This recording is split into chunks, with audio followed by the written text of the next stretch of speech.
ओम शांति। 20 मार्च की बाबा की मुरली। मीठे बच्चे, इस पुरानी दुनिया में अल्पकाल क्षण भंगुर सुख है, यह साथ नहीं चल सकता।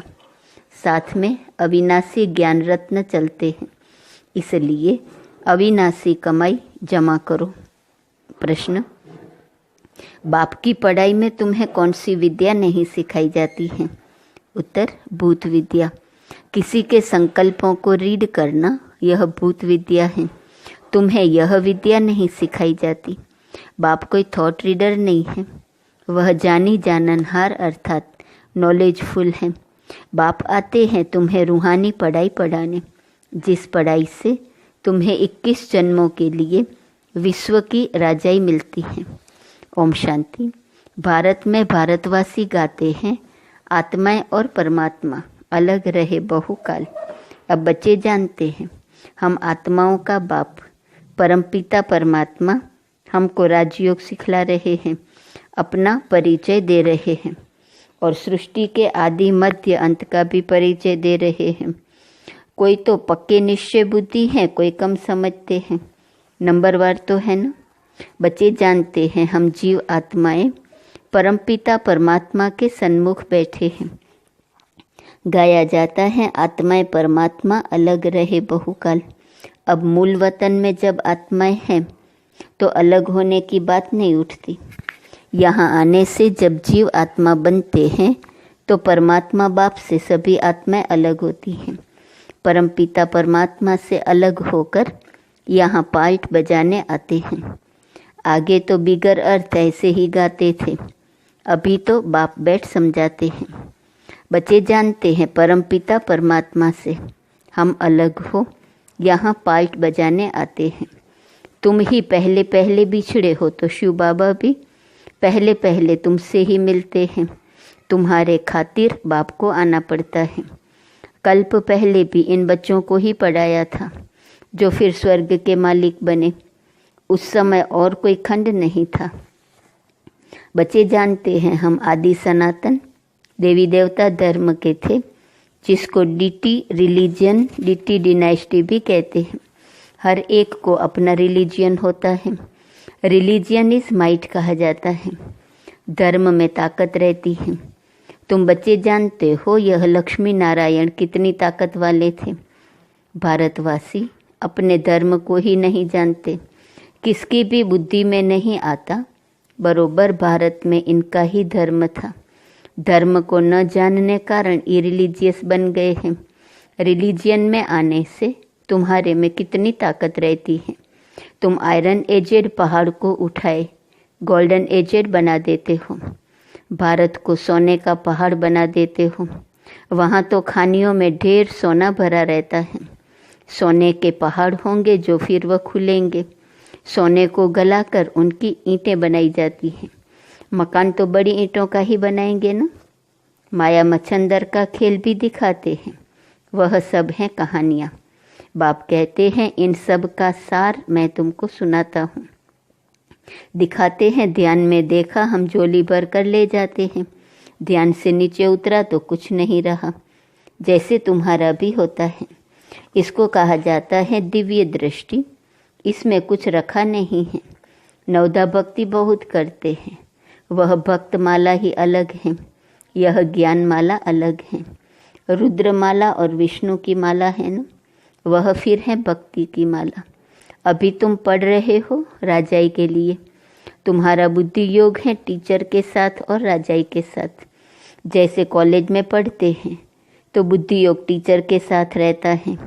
बैरिस्टर खुद पढ़ाकर आप समान बनाते हैं। यह बाबा खुद तो बनते नहीं, यह वंडर है यहाँ। तुम्हारी यह है रूहानी पढ़ाई। तुम्हारा बुद्धि योग शिव बाबा के साथ है। उनको ही नॉलेजफुल ज्ञान का सागर कहा जाता है। जानी जाननहार का यह मतलब नहीं है कि वह सबके दिलों को बैठ जानेगा कि इनके अंदर क्या चल रहा है। वह जो थॉट रीडर होते हैं वो सब सुनाते हैं, उसको भूत विद्या कहा जाता है। यहाँ तो बाप पढ़ाते हैं। क्यों? मनुष्य से देवता बनाने। गायन भी है मनुष्य से देवता, किए करत न लागी वार। अभी तुम बच्चे समझते हो, हम अभी ब्राह्मण बने हैं, फिर दूसरे जन्म में देवता बनेंगे। आदि सनातन देवी देवता ही गाए जाते हैं। शास्त्रों में तो ढेर कहानियाँ लिख दी हैं, यह तो बाप डायरेक्ट बैठ पढ़ाते हैं। भगवान उवाच, भगवान ही ज्ञान का सागर, सुख का सागर, शांति का सागर है। तुम बच्चों को वर्षा देते हैं। यह पढ़ाई है तुम्हारी 21 जन्मों के लिए, तो कितना अच्छी रीति पढ़ना चाहिए। यह रूहानी पढ़ाई बाप एक ही बार आकर पढ़ाते हैं, नई दुनिया की स्थापना करने के लिए। नई दुनिया में इन देवी देवताओं का राज्य था। बाप कहते हैं, मैं ब्रह्मा द्वारा आदि सनातन देवी देवता धर्म की स्थापना कर रहा हूँ। जब यह धर्म था तो और कोई धर्म नहीं थे, अभी और सब धर्म है। इसलिए त्रिमूर्ति पर भी तुम समझाते हो, ब्रह्मा द्वारा स्थापना एक धर्म की, अभी वह धर्म है नहीं। गाते भी हैं, मैं निर्गुण हारे में कोई गुण नाही, आपे ही तरस परोई। हमारे में कोई गुण नहीं कहते तो बुद्धि गॉड तरफ ही जाती है, उनको ही मर्सीफुल कहा जाता है। बाप आते ही हैं बच्चों के सब दुखों को खलास कर 100% सुख देने कितना रहम करते हैं। तुम समझते हो बाबा के पास हम आए हैं तो बाप से पूरा सुख लेना है। वह है सुखधाम, यह है दुखधाम। इस चक्र को भी अच्छी रीति समझना है। शांतिधाम सुखधाम को याद करो तो अंतमति सोगति हो जाएंगी। शांतिधाम को याद करेंगे तो जरूर शरीर छोड़ना पड़े, तब आत्मा शांतिधाम में जाएंगी। एक बाप के सिवाय और कोई की याद न आए, एकदम लाइन क्लियर चाहिए। एक बाप को याद करने से अंदर खुशी का पारा चढ़ता है। इस पुरानी दुनिया में तो अल्पकाल क्षणभंगुर सुख है, यह साथ नहीं चल सकता। साथ यह अविनाशी ज्ञान रत्न ही चलते हैं, यानी यह ज्ञान रत्नों की कमाई ही साथ चलती है, जो फिर तुम 21 जन्म प्रारब्ध भोगेंगे। हाँ, विनाशी धन भी साथ उनका जाता है जो बाप को मदद करते हैं। बाबा हमारी भी कौड़ियाँ ले वहाँ महल दे देना। बाप कौड़ियों के बदले कितने रत्न देते हैं। जैसे अमेरिकन लोग होते हैं, बहुत पैसे खर्च कर पुरानी पुरानी चीज़ें खरीद करते हैं। पुरानी चीज़ का मनुष्य बहुत दाम ले लेते हैं। अमेरिकन लोगों से पाई की चीज़ का 1000 ले लेंगे। बाबा भी कितना अच्छा ग्राहक हैं, भोलानाथ गाया हुआ है ना। मनुष्यों को यह भी पता नहीं है, वो तो शिव शंकर एक कह देते हैं, उनके लिए कहते भर दो झोली। अभी तुम बच्चे समझते हो, हमको ज्ञान रत्न मिलते हैं जिससे हमारी झोली भरती है। यह है बेहद का बाप। वह फिर शंकर के लिए कह देते और फिर दिखाते हैं, धतूरा खाते थे, भांग पीते थे, क्या क्या बातें बैठ बनाई हैं। तुम बच्चे अभी सदगति के लिए पढ़ाई पढ़ रहे हो। यह पढ़ाई है ही बिल्कुल शांत में रहने की। ये बत्तियां आदि जो जलाते हैं, सो करते हैं, वह भी इसलिए कि मनुष्य आकर पूछे, आप शिव जयंती क्यों मनाते हो? शिव ही भारत को धनवान बनाते हैं ना। इन लक्ष्मी नारायण को स्वर्ग का मालिक किसने बनाया, यह तुम जानते हो। ये लक्ष्मी नारायण आगे जन्म में कौन थे? यह आगे जन्म में जगत अम्बा ज्ञान ज्ञानेश्वरी थी, जो फिर राज राजेश्वरी बनती है। अब पद किसका बड़ा है? देखने में तो ये स्वर्ग के मालिक हैं। जगत अम्बा कहाँ की मालिक थी? इनके पास क्यों जाते हैं? ब्रह्मा को भी 100 भुजा वाला, 200 भुजा वाला, 1000 भुजा वाला दिखाते हैं ना। जितने बच्चे होते जाते हैं भुजाएं बढ़ती जाती हैं। जगत अम्बा को भी लक्ष्मी से जास्ती भुजाएं दी हैं। उनके पास ही जाकर सब कुछ मांगते हैं, बहुत आशाएं ले जाते हैं, बच्चा चाहिए, यह चाहिए। लक्ष्मी के पास कभी ऐसी आशाएं नहीं ले जाएंगे, वह तो सिर्फ धनवान है। जगत अम्बा से तो स्वर्ग की बादशाही मिलती है, यह भी किसको पता नहीं। जगत अम्बा से क्या मांगना चाहिए? यह तो पढ़ाई है ना। जगत अम्बा क्या पढ़ाती है? राजयोग। इसको कहा ही जाता है बुद्धि योग। तुम्हारी और सब तरफ से बुद्धि निकल एक बाप से लग जाती है। बुद्धि तो अनेक तरफ भागती है ना।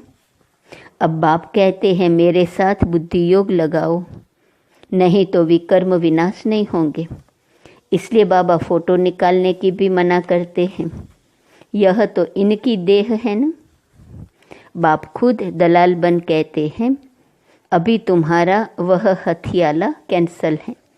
कामचिता से उतर, अब ज्ञान चिता पर बैठो।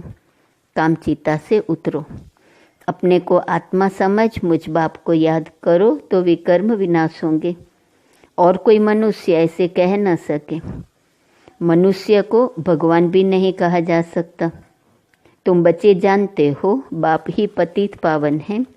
वही आकर कामचिता से उतार ज्ञान चिता पर बिठाते हैं। वह है रूहानी बाप। वह इनमें बैठ कहते हैं तुम भी आत्मा हो। औरों को भी यही समझाते रहो। बाप कहते हैं मन मना भव। मन मना भव कहने से ही स्मृति आ जाएंगी। इस पुरानी दुनिया का विनाश भी सामने खड़ा है। बाप समझाते हैं यह है महाभारी महाभारत लड़ाई। कहेंगे लड़ाई तो विलायत में भी होती है, फिर इसको महाभारत लड़ाई क्यों कहते हैं? भारत में ही यज्ञ रचा हुआ है, इनसे ही विनाश ज्वाला निकली है। तुम्हारे लिए नई दुनिया चाहिए तो मीठे बच्चे पुरानी दुनिया का जरूर विनाश होना चाहिए। तो इस लड़ाई की जड़ यहाँ से निकलती है। इस रुद्र ज्ञान यज्ञ से महाभारी लड़ाई विनाश ज्वाला प्रज्वलित हुई। बल शास्त्रों में लिखा हुआ है, परंतु किसने कहा है यह नहीं जानते। अभी बाप समझा रहे हैं नई दुनिया के लिए। अभी तुम राजा ही लेते हो, तुम देवी देवता बनते हो। तुम्हारे राज्य में और कोई भी होना नहीं चाहिए। डेविल वर्ल्ड विनाश होता है।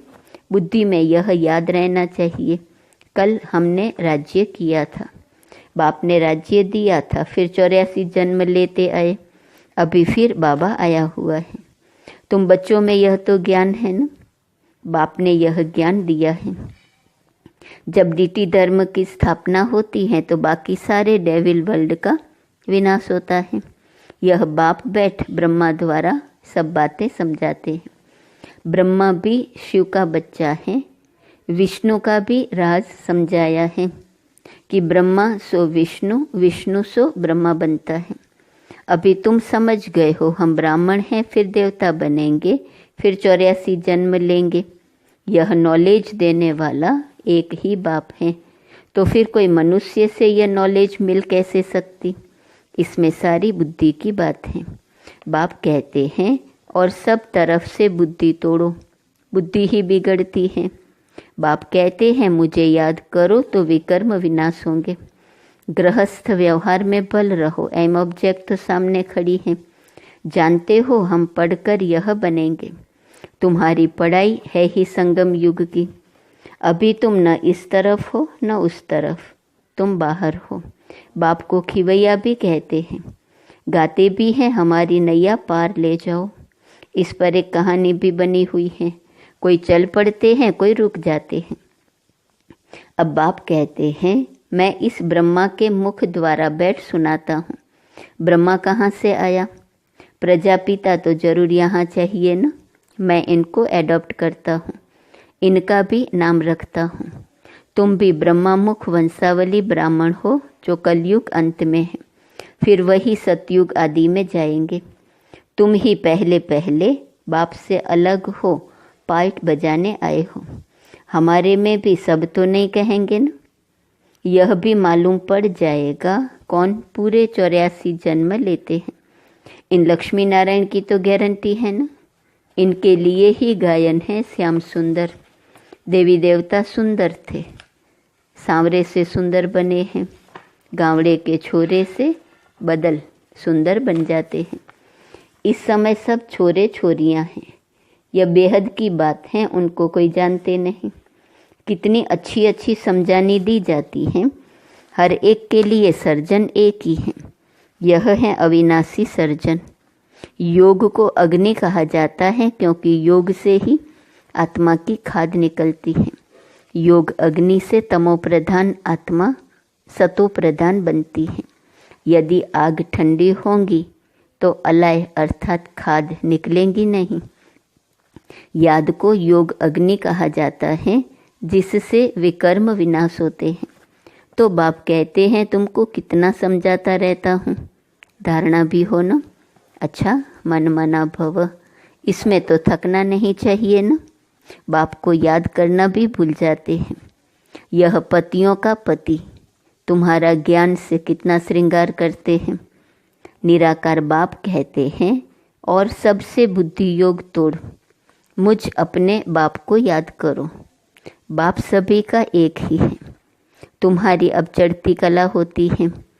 कहते हैं न तेरे बाने सर्व का भला। बाप आए हैं सर्व का भला करने। रावण तो सबको दुर्गति में ले जाते हैं, राम सबको सदगति में ले जाते हैं। अच्छा, मीठे मीठे सिकिलदे बच्चों प्रति माता पिता बाप दादा का याद प्यार और गुड मॉर्निंग। रूहानी बाप की रूहानी बच्चों को नमस्ते। रूहानी बच्चों की रूहानी बाप को नमस्ते नमस्ते नमस्ते। धारणा के लिए मुख्य सार। पहली पॉइंट, बाप की याद से अपार सुखों का अनुभव करने के लिए बुद्धि की लाइन क्लियर चाहिए। याद जब अग्नि का रूप ले तब आत्मा सतो प्रधान बने। दूसरी पॉइंट, बाप कौड़ियों के बदले रत्न देते हैं। ऐसे भोलानाथ बाप से अपनी झोली भरनी है। शांत में रहने की पढ़ाई पढ़ सदगति को प्राप्त करना है। वरदान, माया के बंधनों से सदा निर्बंधन रहने वाले योगयुक्त बंधन मुक्त भव। माया के बंधनों से सदा निर्बंधन रहने वाले योगयुक्त बंधन मुक्त भव। बंधन मुक्त की निशानी है सदा योगयुक्त। योगयुक्त बच्चे जिम्मेवारियों के बंधन व माया के बंधन से मुक्त होंगे। मन का भी बंधन न हो। लौकिक जिम्मेवारी तो खेल है, इसलिए डायरेक्शन प्रमाण खेल की रीति से हंसकर खेलो तो कभी छोटी छोटी बातों में थकेंगे नहीं। अगर बंधन समझते हो तो तंग होते हो, क्या क्यों का प्रश्न उठता है। लेकिन जिम्मेवार बाप हैं, आप निमित्त हो। इस स्मृति से बंधन मुक्त बनो तो योगयुक्त बन जाएंगे। स्लोगन, करण करावनहार की स्मृति से भान और अभिमान को समाप्त करो। आज का स्वमान, मैं परमात्मा प्रत्यक्षता के निमित्त हूँ। अव्यक्त इशारे की पॉइंट 20 मार्च।